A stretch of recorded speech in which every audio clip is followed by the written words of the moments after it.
దర్శకధీరుడు రాజమౌళి 2 దశాబ్దాలకు పైగా కెరియర్లో చేసింది 12 చిత్రాలు మాత్రమే.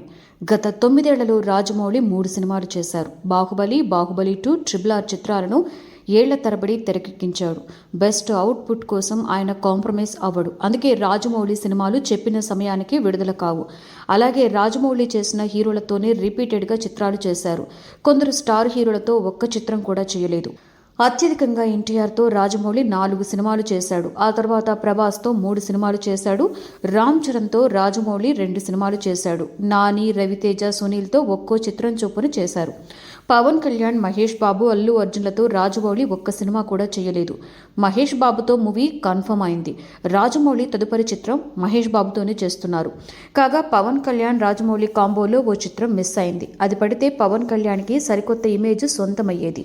పవన్ కళ్యాణ్తో మూవీపై గతంలో రాజమౌళి స్పందించారు. పవర్ స్టార్ పవన్ కళ్యాణ్తో మూవీ చేయాలని ప్రతి దర్శకుడికి ఉంటుంది. నేను కూడా ప్రయత్నం చేశాను. ఒకసారి పవన్ కళ్యాణ్ని కలిసి స్క్రిప్ట్ కథ వినిపించాను. బాగుంది, మళ్ళీ కలుద్దామని ఆయన అన్నారు. అనంతరం 1-2 సార్లు నేను పవన్ కళ్యాణ్ని కలిసే ప్రయత్నం చేశాను.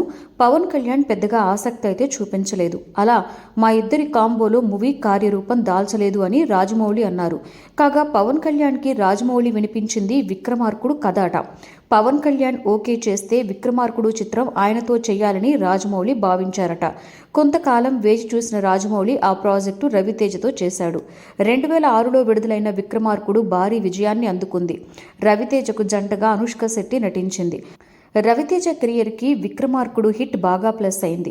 మాస్లో ఫాలోయింగ్ను తెచ్చిపెట్టింది. రవితేజ మార్కు కామెడీ సినిమాకు హైలైట్ అయింది. డ్యూయల్ రోల్లో రవితేజ ఆకట్టుకున్నాడు. కీరవాణి సాంగ్స్ అలరించాయి. మరి ఈ చిత్రం పవన్ కళ్యాణ్కి పడితే కథ వేరేలా ఉండేది.